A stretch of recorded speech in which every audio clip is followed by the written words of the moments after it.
tell anyone a religion. That's when you have chapters like Surah Al-Kafirun. Believe what you want to believe. Let me believe what I'm going to believe. A kind of a let's live together and everyone be happy teaching. That was early on. Later on, you have verses like chapter 9, verse 29 of the Quran. Fight those who believe not in Allah. Fight those who oppress you? No. Fight those who attack Islam? No. Fight those who believe not in Allah. From among the Jews and Christians. Literally, it says from among the people of the book. Fight those who believe not in Allah from among the people of the book until they pay the jizya, the poll tax, and feel humiliated, feel subdued. That's what chapter 9, verse 29 says. Why? What's the justification given there? Look at the next verse, verse 30. The Christians say Jesus is the Son of Allah, and the Jews say Ezra is the Son of Allah. May God's curse be on them. Why are Muslims called to fight, according to chapter 9? Because Jews and Christians believe that God has a Son. Of course, we know that's wrong. Jewish theology does not believe that, and believe that that's not either. But still, the reason given for why Muslims are to fight Jews and Christians is because they believe God has a Son. When was chapter 9 revealed? After it was towards the end, right? Well, guess what? Chapter 9 is the last major chapter of the Quran. The last. Think about that. When Muhammad is leaving the Muslims, he leaves them with these marching orders.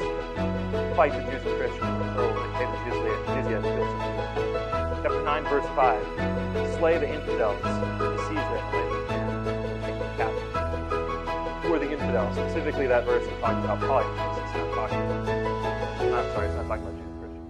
Slay the infidels. The Jews and Christians, fight them until they pay you money. You don't have to kill them, but you have to fight them until they pay money. And if they don't pay you money, then you kill them. That's the idea here. And this is the last chapter to be revealed. So when you talk to a Muslim in the West, the Muslim says, Islam is a religion of peace. And you say, what are you talking about? And they say, look, there's all these peaceful verses in the Quran. Yeah, absolutely true. They were abrogated. They were abrogated by chapter 9 of the Quran. They were abrogated by many other violent passages of the Quran. I mean, later on in the Quran, you have, I believe it's chapter 89, where it says, the Jews and Christians are the worst of creatures. What does that mean? That means we're worse than maggots. That's what the Quran teaches later on. Early on, it says things like Jews and Christians are your friends. Early on, it says the people of the book and the Sabians, they will go to heaven if they do good deeds. That's said early on. Later on, Muhammad leaves a different message, which abrogates the early message. And then all you have to do is go to the Hadith for clarification, right? Remember, we have our interpretation of the Quran through the Hadith. Sahih Bukhari has a whole book on jihad. A whole book. It's called the Book of Jihad. Read it. Very creative. You go to it and you see exactly what Muhammad taught about jihad. And this is what Sunni Muslims have believed. It's the most trustworthy book according to Sunni Muslims. Read it for yourself. That is why there's such a disparity in views. Now, Muslims in the West, when they point to peaceful passages, are they in the Quran? Yes.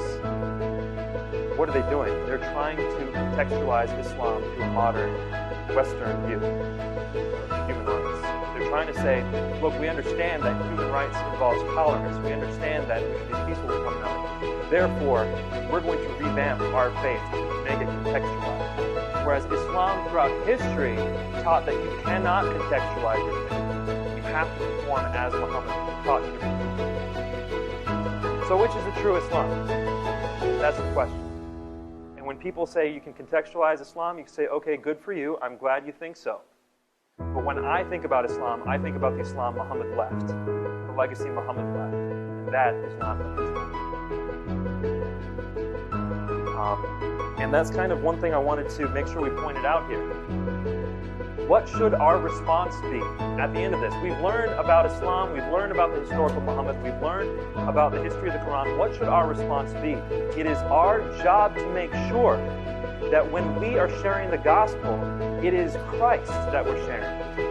And whenever a Muslim comes up to me and says, why should I be a Christian? I don't say it's because your faith is ridiculous. I say it's because Christ is Lord. Let me show you how. I talk about Christ. one big problem that I've seen in the West is that we've espoused the fear of Muslims.